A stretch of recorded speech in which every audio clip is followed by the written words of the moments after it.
and welcome to the Binge Thinker episode 56. My name is Jamil Raymond. It's an absolute pleasure to have you here as always.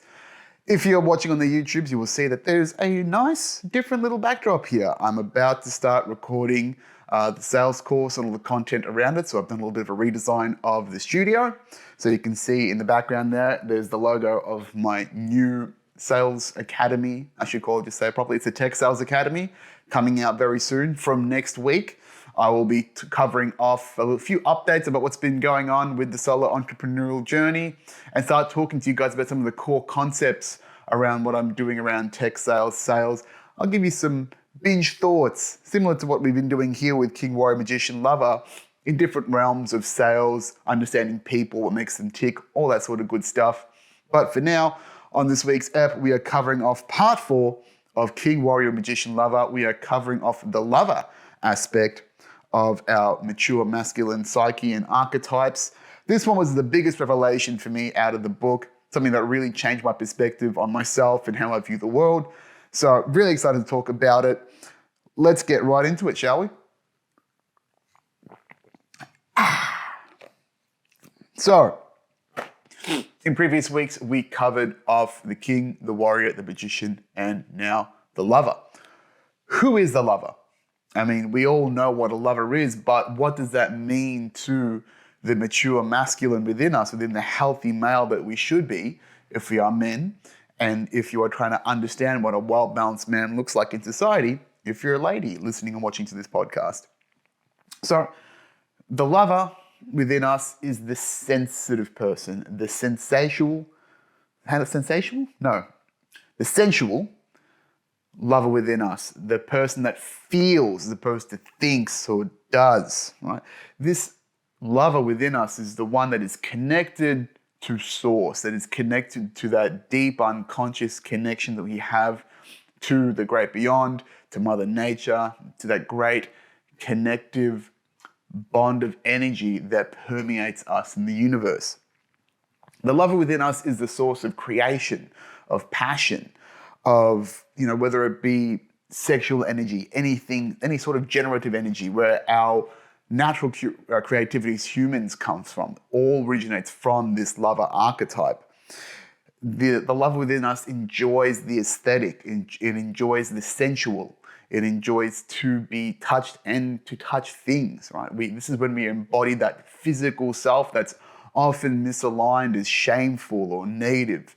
And when we are disconnected from our own bodies and from what our own feelings are within ourselves and for what society tells us to feel about who we are inside as people.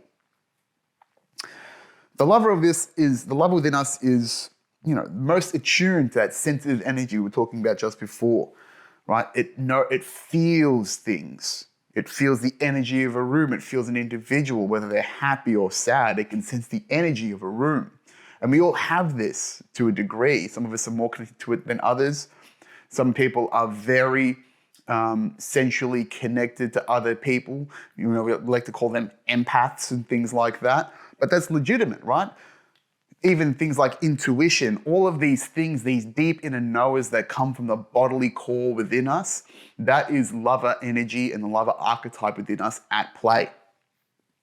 Now, this energy, these subtle shifts, are often aligned to our connection to the feminine, right?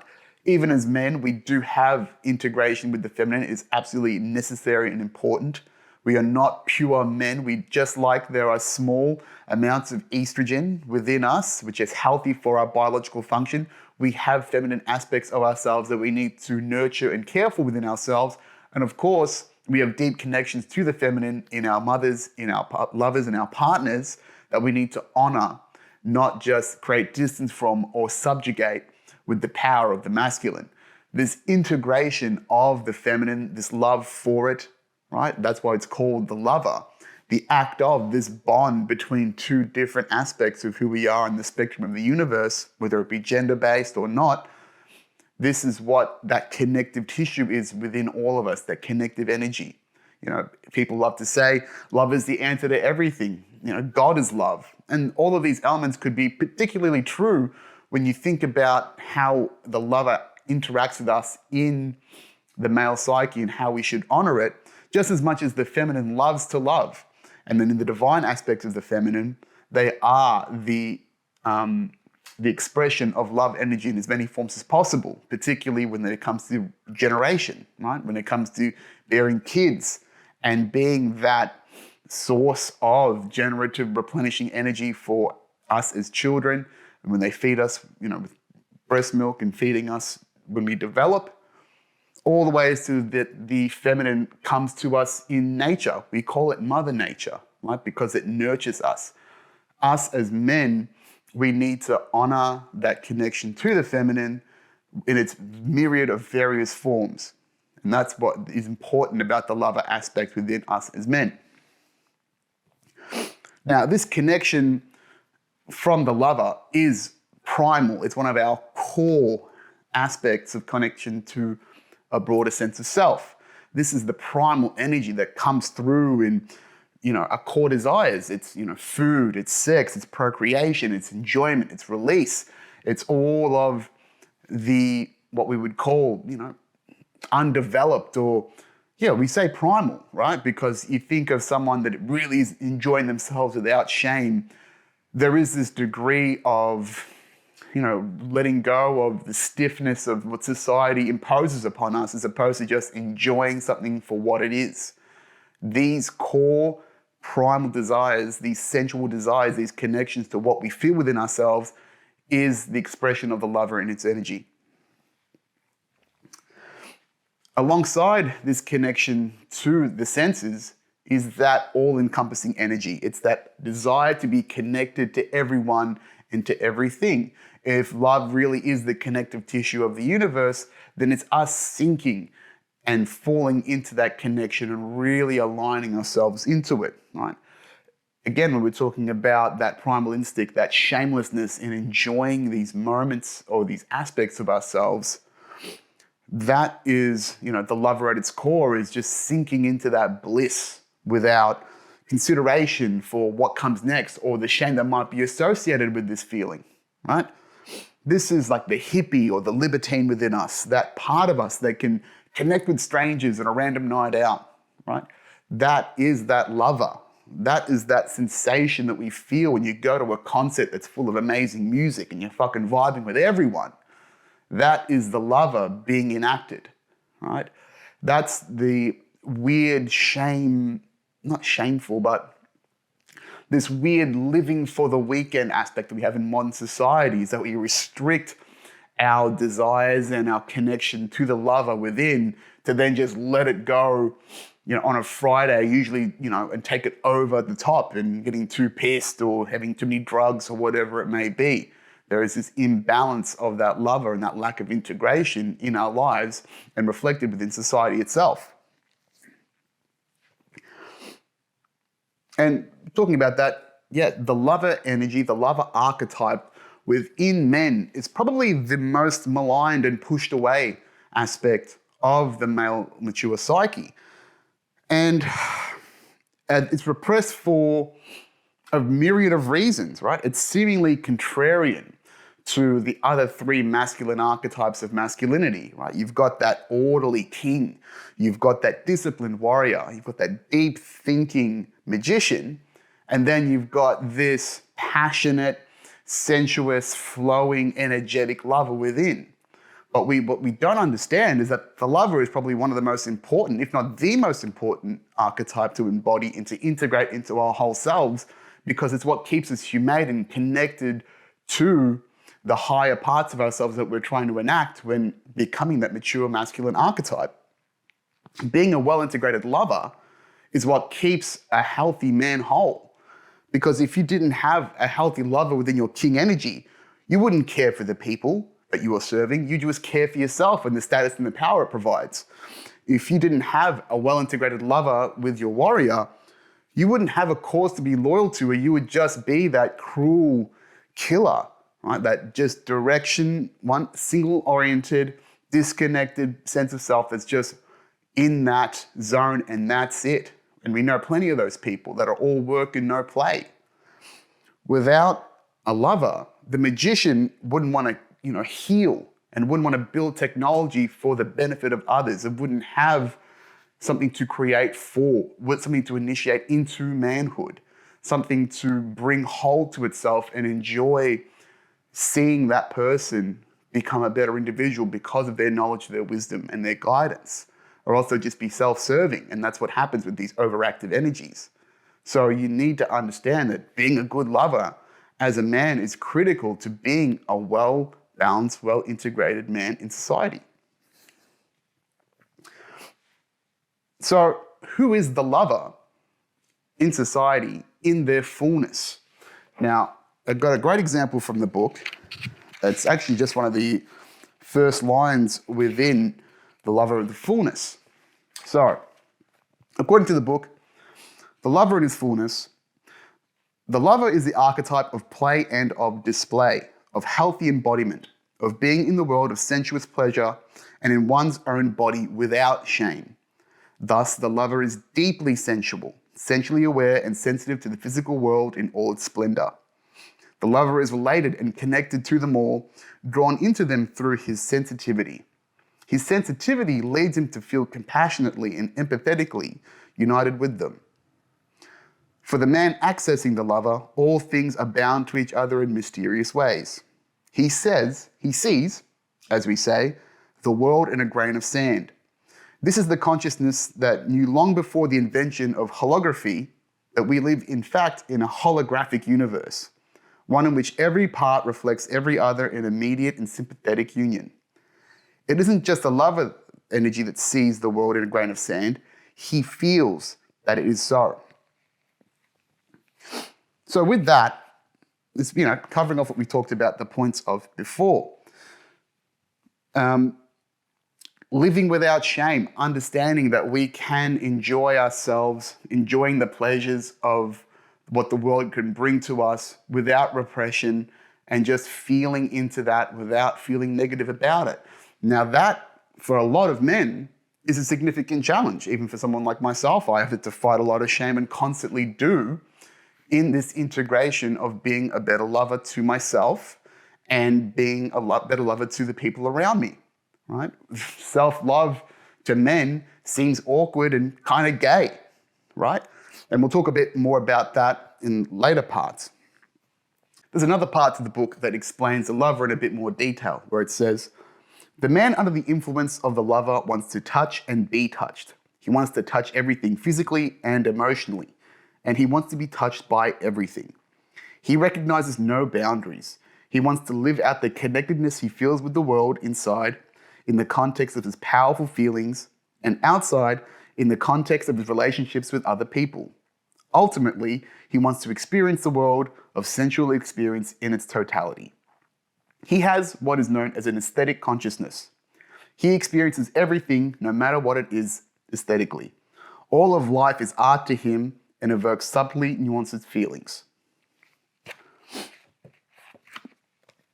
So I'm talking about this aesthetic consciousness. It is that appreciation of beauty, of nuance, of detail, right? This sensual pleasure and aesthetic plays out in many forms for men, both objectively and subjectively. So objectively, it is the direct connection to sexuality and sexual pleasure, appreciating the beauty of the female form, our libidos, our sexual creativity, and fantasy is a mix of our lover energies just swirling through us, usually centered around our dicks, unfortunately, because again, male energy is concentric, it is focused, it is directional. So usually it is stored all centralized within our dicks. That's why when you talk about men, they're always thinking with one head or the other, right? So we need to get better at channeling this energy to become better lovers, but we'll talk about that in a little bit of a later bit. Subjectively, the sensual pleasures that we embrace in our passions and our hobbies is the more nuanced aspect of aesthetic consciousness, right? If you're a car guy, it's that appreciation of the curves, of a beautiful car. It's that rumble of the engine that resonates within your soul. That if you're a gardener, maybe it's the smell of fresh cut grass. Maybe it's the aesthetic of a nicely manicured lawn or beautiful flowers. Maybe it's the sweet taste of the harvested fruit that you've grown. These details, these things that we love about our hobbies and our passions and the appreciation for these subtle details, that is the aesthetic consciousness embodied in our daily lives. Another key aspect of the lover is the channeler of this energy, this connective love energy. Right? The lover within us is highly attuned and is really sensitive to these subconscious energies around us. It's the part of us that can read people and empathize with them, and not just with their joy, but with their pain, right? When we talk about that empath within. That is us being attuned with our lover, being attuned to the feelings and sensations of others as opposed to being and acting within our own self-benefit. We as lovers in our fullness are sensitive to the tone, of a situation, of the energy to it. We know how to read a room. We can sense something that's subtle about a person, or, when we get a hunch, right? This is our energy at play. This is us using that internal antenna to really pick at things and really attenuate to the variations of that energy or potentially lack of energy within us and around us. A great example of the lover is the artist. An artist is very attuned to the creative energies within us, the variations of love that exist, in our consciousness, right? And when you create something that is for the benefit of expression or just for art's sake, that is us channeling our own love and our own perspective on the world into a medium, whether it be art, whether it be music, whether it be sculpture, writing, whatever it is. This is that energy coming through us and compelling us to move with it and to use it, right? A great example of pure artistry would be someone like Hunter S. Thompson, who is a writer and a journalist, legendary, you've probably heard of him. And he wrote often about creativity and the mysterious journeys of life. He was really attuned into the aesthetic consciousness, into that lover energy. Ultimately, he was also consumed by this sensual consciousness, which was described in deep detail in his daily routine. Hunter's daily routine consisted of alcohol, cocaine, cigarettes, weed, acid, and porn. All of these are used by artists in some way or form to attenuate and tweak reality and consciousness, to realign that energy and play with it, to see how it changes the way they interact with the world, the universe, and how they can channel that energy differently. Maybe you heard about, how the Beatles went from these straight-laced kids from Liverpool to these fucking psychedelic hippies in India because they were starting to take acid and explore Eastern philosophy. Right? This was the lover in them, which was originally channeled through their love of music, expanding its range of capabilities through expanding its sound, their colors, their aesthetic, their perspective on the universe. The third aspect of the lover is a connection to mysticism and spirituality. In this deep connection to the subconscious world, there comes the deep part of us that is connected to what is beyond the material world, right? Our material existence. The core of our connections to a higher being and broader energies comes from the lover. It comes from that connection to source, to God, to the human element of us that is humbled in the presence of this great power. The connection to Mother Nature is the lover. Right? As we see within our own mothers, the love that they channel for us in the way they care for us, right? Think about when you go for a hike and you see a beautiful horizon and you get that feeling that something is out there, creating all this. You see the majesty of nature and its splendor and its breadth and myriad of form, and you can't help but think something is out there creating all this. It can't just be happening by coincidence. That is your spirituality and the mystic element of what is beyond the material world channeling through that lover within us. If you want to talk it from an internal feeling perspective, it's like when you feel aligned with the world, or you feel gratitude for your life or for God or for whatever is happening, that internal connection to source, that is the mystic lover within us in full flight, having that connection to that higher power, that higher element. Sorry. And again, we see this in all of the other elements of the psyche, the mature masculine psyche as well. The king is connected to God and acts as a conduit to God. The warrior lives by a code, right? A series of values that is beyond mortal comprehension or, the physical realm, right? Laws and values, they aren't physical, but they bind us. The magician loves knowledge, right? Loves the unknown, the arcane as well. And that lover is truly the closest connection to that purest form of energy in the way that it channels it every day. So where does the lover come from?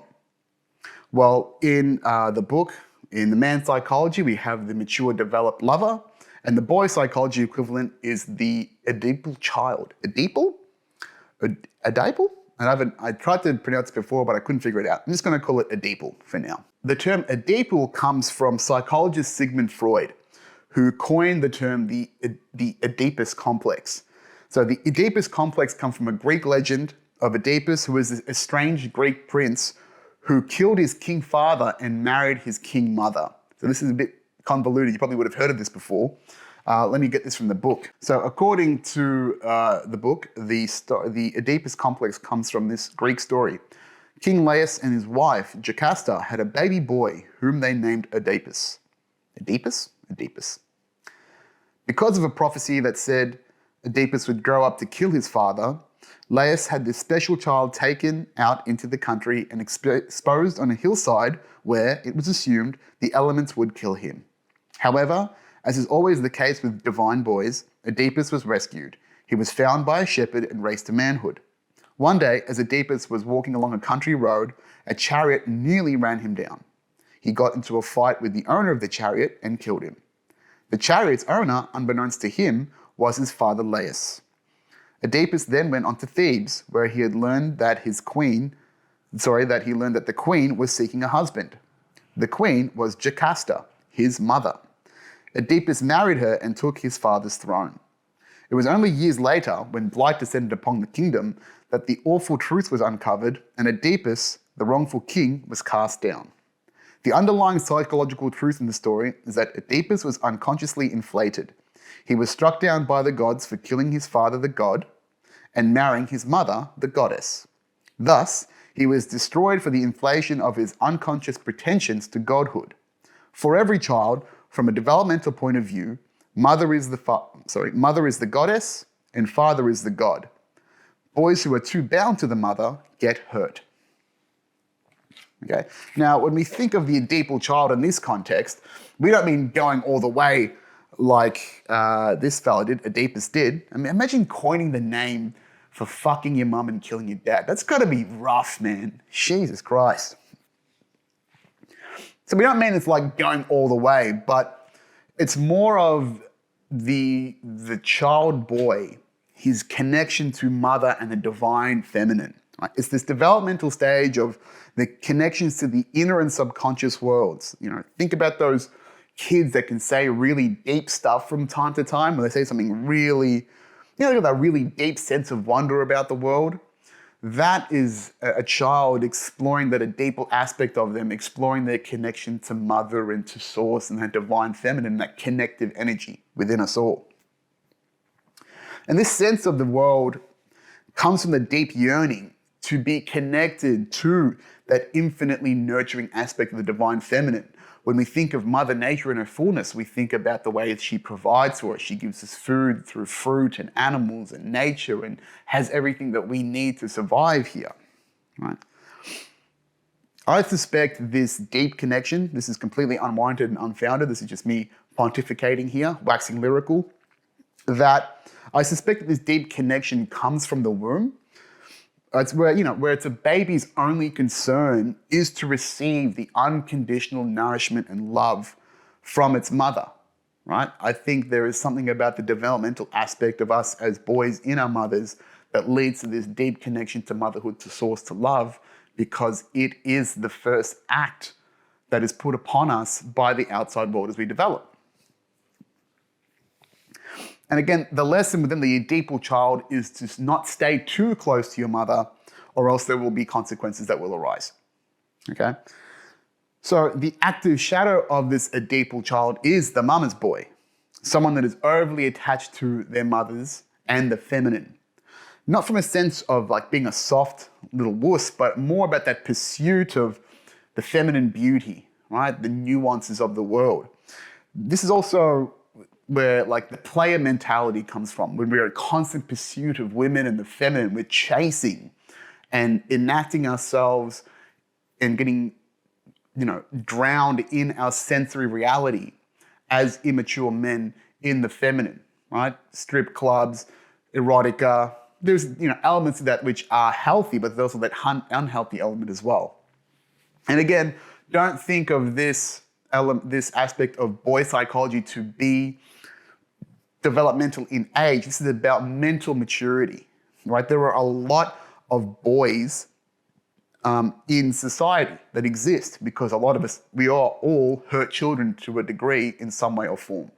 So when you see these guys that, that don't get out of home or are these, constant players in life, that's usually an element of that immature boy psychology and that lack of maturity into finding deeper connections in the feminine because they're too busy on the shallow chasing and hopping from woman to woman, from feminine aspect to feminine aspect. And how we get through this is we'll talk about it more later in the pod. Now, the passive shadow of the Oedipal boy is the dreamer. Now, as the name implies, the dreamer, he's off at his own world. He enjoys his own company. He's more often off to the side, just caught up in his own imagination. Maybe he's ethereal, wonders about the world, just caught up in his own sense of reality. Maybe he's got an imaginary friend. Maybe he's just got a whole bunch of fantasies or gets sucked into an alternative universe of some sort. It actually reminds me of a kid that I knew in grade 5 who was always alone during recess and playtime. And this boy was absolutely obsessed with Sailor Moon and thought he was in the Sailor Moon universe. Now, it turns out that kid ended up coming out as pretty gay, as if it wasn't obvious back then. Not to say it was a bad thing, but it's just an interesting element of the dreamer and this passive sexual energy taking a boy and sort of skewing them towards that feminine aspect of themselves. I'm not saying that having a gay kid is bad, just funny to think about the spectrum of masculine and feminine gender spectrum. Now, these shadow children, what happens when they grow up, when they mature? So just like the mama's boy has an over-attachment to the feminine, if that mama's boy matures, he becomes what's known as an addict. And this addict is someone that gets caught up in these desires for this feminine and for the sensual reality that we live in. Okay? Here's another great line from the book. Okay. So according to the book, the shadow addicted lover. The most forceful and urgent question a man identified with the addicted lover asks is, why should I put any limits on my sensual and sexual experience of this vast world? A world that holds unending pleasures for me. Now, in that line, you can see that the constant question of the addict is trying to say, why not? Why can't I have all of this all of the time? And this is where we see the addictive personality come through, whether they are actively aware of it or not. Maybe they are unaware of these unconscious cycles of being connected to the unconscious habits or connected to feminizing aspects of themselves that numb and bring us away or bring us into the sensational body. Right. This is where you see people that get addicted to alcohol or drugs or whatever it is that numbs them from the pain of their existence. Right? This is the addictive element of trauma when we see alcoholics or drug users, right? There is that running away aspect from pain, and then there's the numbing sensation that they get away, they move into their bodies from, right? Maybe they get into their heads too much and they've got those traumatic memories stored in their brains and they don't want to think about it anymore.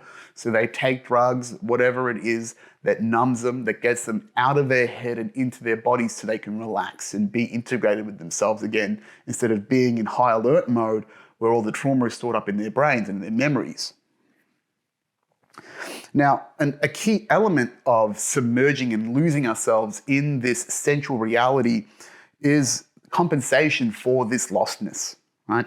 This is the imbalance of having too much lover in your life versus the direction of the other three masculine archetypes. You know, men need direction in their lives. And oftentimes men self-destruct in drink or drugs and distraction because they often feel the call to more within themselves and they don't know what to do with it. So they just drown it with these distractions, right? When you don't live with purpose, when you can feel yourself just numbing away on dumb TV shows or video games or getting fat, whatever it is, often that is us repressing a deeper core. We're just trying to put stuff on top of it. But, you know, and this distraction and these immersions in these pleasures can temporarily seize that call, right? But there's a great Anne from Anne Landers that says, people who drink to drown their sorrows should be told that sorrows know how to swim.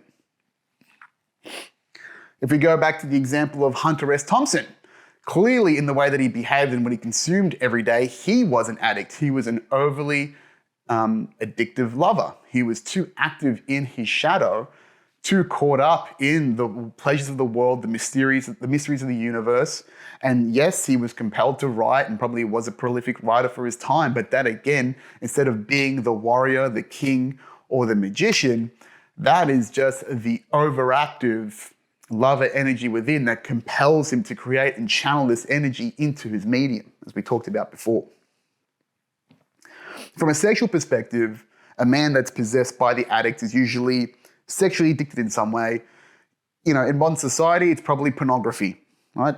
They're addicted to the variety and the abundance of the feminine, just often to a point where they might even categorize and, you know, hoard and categorize porn according to what they like. They might have a tit folder, they might have an ass folder, who knows? You know, nowadays, Pornhub does that for you, but back in the day, back in the LimeWire days, you can guarantee that guy's PC had a fuck ton of malware. On the opposite side of on the passive side of the shadow lover is the impotent lover, right?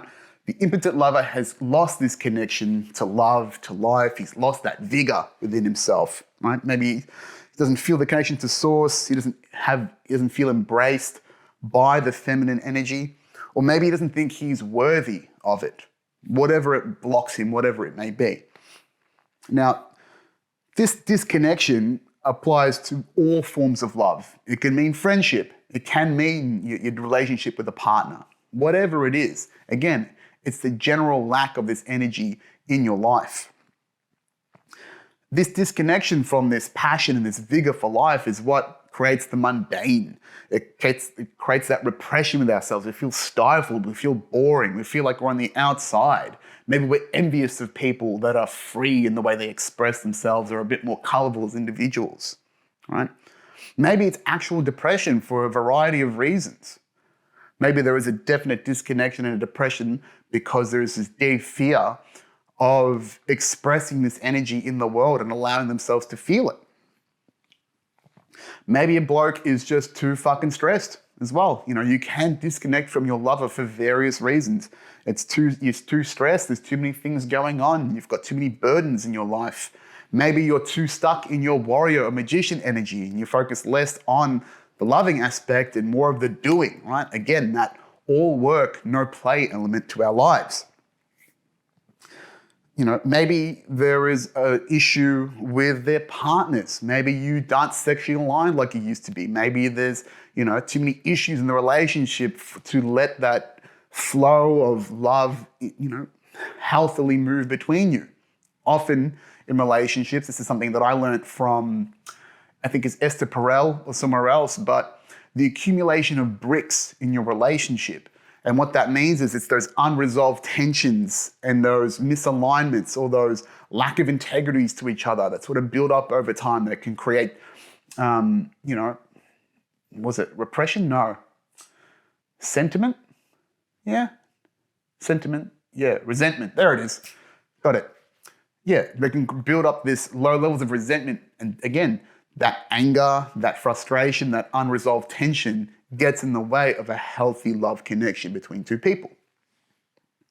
Whatever it may be, it's up to us as men to find this and resolve it, or maybe make that connection for the first time. Maybe you felt yourself disconnected from love for a variety of reasons, felt yourself like a dreamer or an outsider. Maybe you've been too addicted to porn, and instead of actually engaging with a woman and having a genuine relationship and connection with them, you're too busy getting caught up in the picture perfect pixels of manicured porn, which is, kind of gross and boring from my perspective. If I'm going to watch porn, I want some natural shit. I want to see real people doing it. But maybe I should talk a bit more about my experience with the lover, because I did talk about how this was the biggest revelation to me, understanding the lover archetype within myself. So I can tell you guys that, integrating the lover element and the aspect of my psyche only over the last few weeks, has been one of the most profound revelations to me in recent times. Identifying and legitimizing the presence of the lover in a healthy, mature, masculine man has been, revelatory. And it's been a real missing piece for me, because I've had all the symptoms and all the connections of the lover, but no one has blatantly called out or provided examples of the lover in my life for me to act upon, right? I am deeply connected to other people, highly empathetic to their energies. I'm an artist, and I'm someone that has pushed away my sensual and aesthetic self for many years and have had to integrate that into myself. One of my larger self-developmental projects over the last couple of years has been integrating a healthier feminine, allowing for more bodily sensations, removing shame from my own body and the expression of my own sexuality. Even something as simple as growing out my hair and making it longer. I didn't think I would suit it, but I'm doing well. But now I've shifted that perspective from integrating the feminine into allowing the lover a legitimate place in my life and as a legitimate person to act from and act upon. And just understanding that that is a real part of me that I should be embracing to make myself feel more complete when I go about my day. Because I can absolutely tell you recently, and since I broke up with my partner, I haven't had that lover aspect healthily exampled or acted upon for the majority of my life, because my parents weren't loving people to each other. So I had no examples of what a loving, healthy relationship looked like in the house. I had no examples of what a healthy relationship to the feminine had actually ever looked like, which is a shame. But this is what you have to do is when you mature and you look back and you wonder, why don't I have the deep connections that you see in other people? Maybe you see it in movies or TV and you go, why don't I feel that way? How come that can be expressed as what is correct in society, but I don't feel compelled to act that way? And you do feel that compulsion, but you don't know what to do with it. You feel weird, you feel awkward, and there's just no examples of legitimizing that in your close circle, is what I've found. If you don't have healthy role models that can be good lovers and be positive and generative in the world, how do you know that that's how you're supposed to act? And that's one of the biggest shames that we have around culture and modern society. Which takes me to my next point. Where is the lover in modern society? Where are the great examples of modern lovers, integrated lovers in modern society? And the answer is, there's really not that many, right? There's very few and far between that we see positive role models, male role models that, healthily exemplify lover energy and lover archetype in society, right? So often when we think about guys and love, it's something that we're usually dragged into or are, begrudgingly accept within ourselves. Like, yeah, I got the missus. Yeah, I'm gonna get married. Yeah, I love the kids. Yeah, I love this and I love that, right? But again, we are deeply sensitive individuals as men. And that lack of sensitivity and the acknowledgement of that sensitivity is what kills us and what often is the detriment to a more healthily integrated society, in my opinion, right? We do that in so many ways. We negate these legitimate feelings and these legitimate connections to ourselves and others because of repressive elements of society. And, again, a lot of shame that's put in through Western culture, right? I mean, look, given we do want to think about the element of the hard, strong man. We love a manly man, but there needs to be that integration of the lover inside the action hero or the strong man, right? Or the knight. There is an element of love. The knight still wants to pursue the damsel in distress, save her, marry her, honor her for the rest of her life. The action hero still has to save the chick from whatever burning building or whatever it is, right?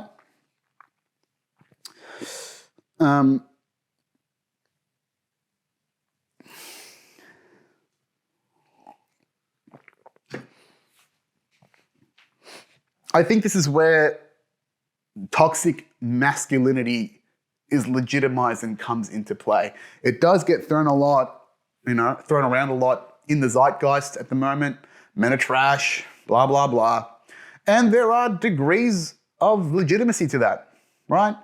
A lot of that, I'm going to say whining, but it is. Sometimes it's whining, sometimes it's complaining. One of the common gripes that the feminine has with the masculine is that we are not connected enough to them.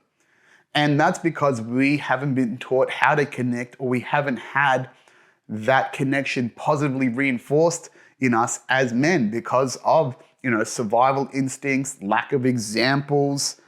Again, player mentalities, right? We see a lot of unconscious boy psychology in society.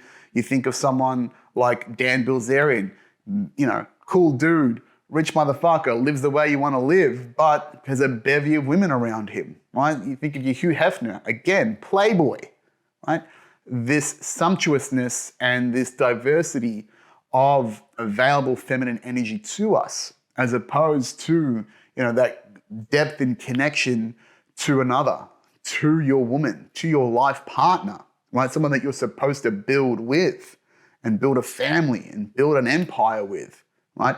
Because we are, as men, we have not been taught how to channel and deepen that connection to ourselves so we can connect to others to that level.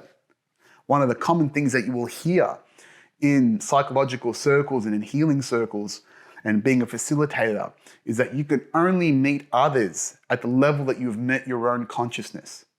And largely, the lover psychology and the lover psyche and archetype in men is still largely unconscious.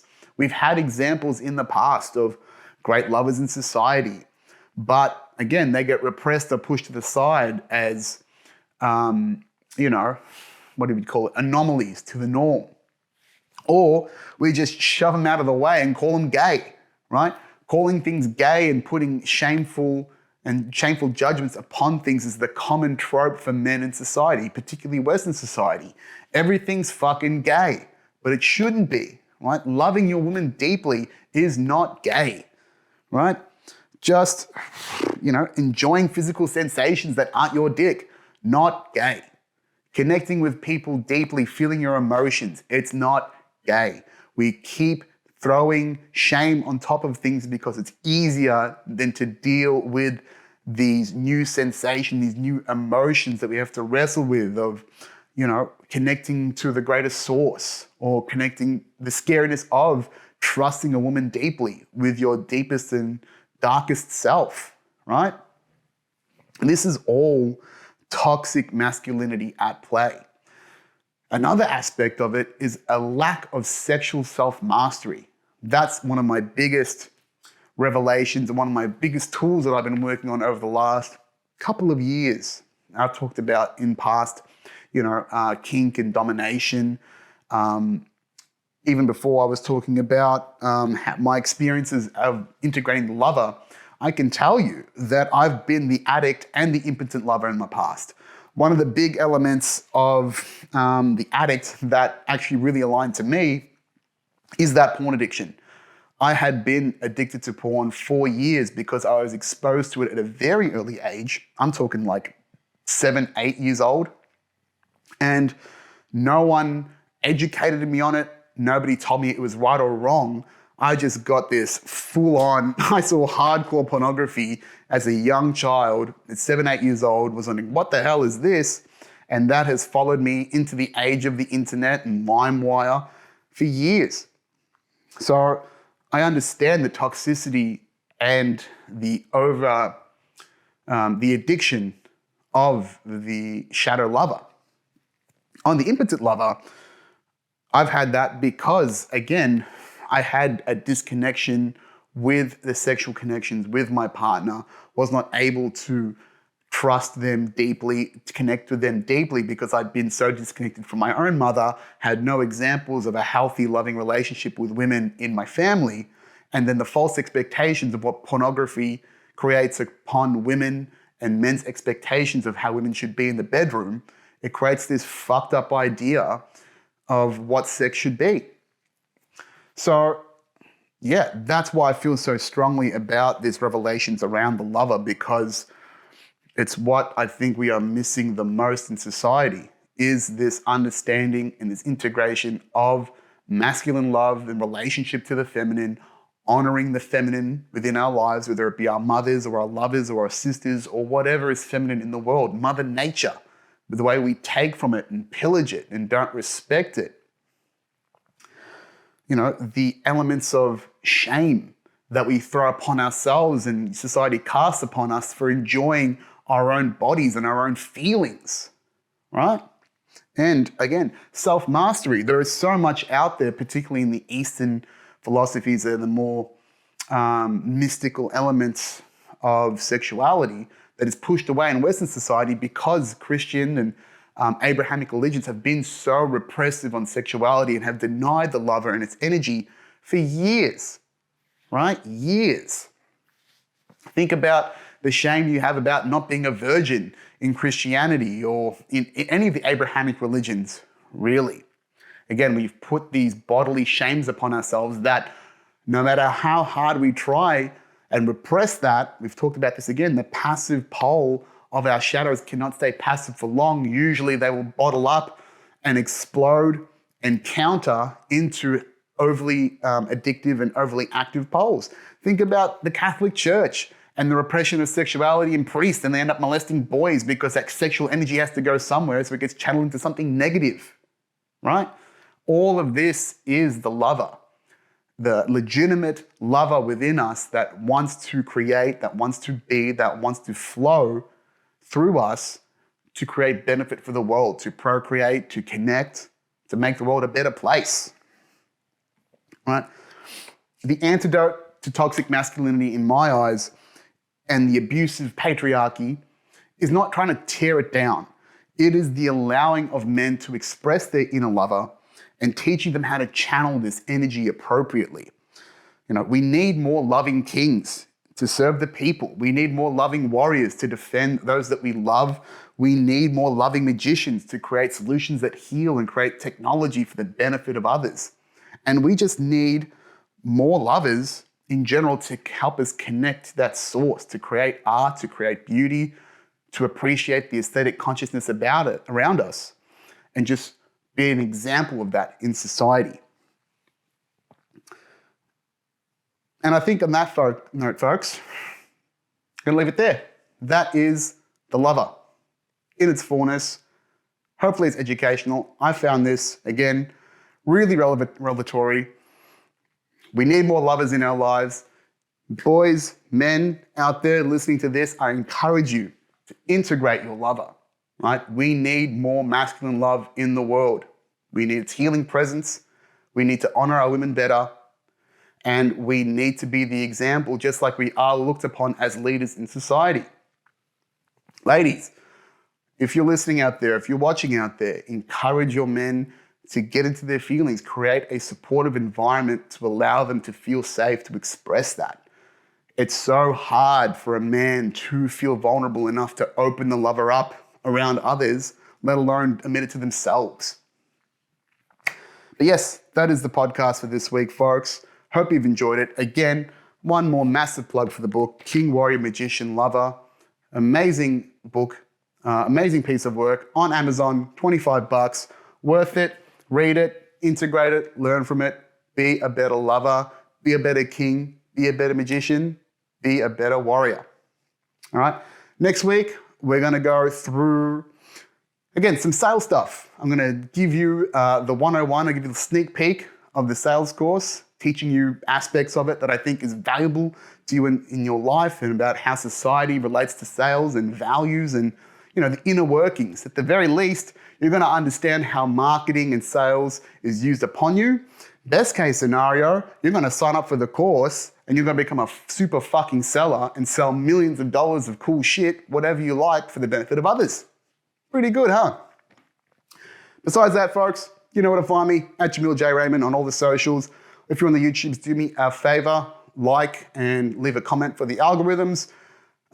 Besides that, again, thank you very much for your time and attention, bingers. Love yous all. See you next week. Ciao for now.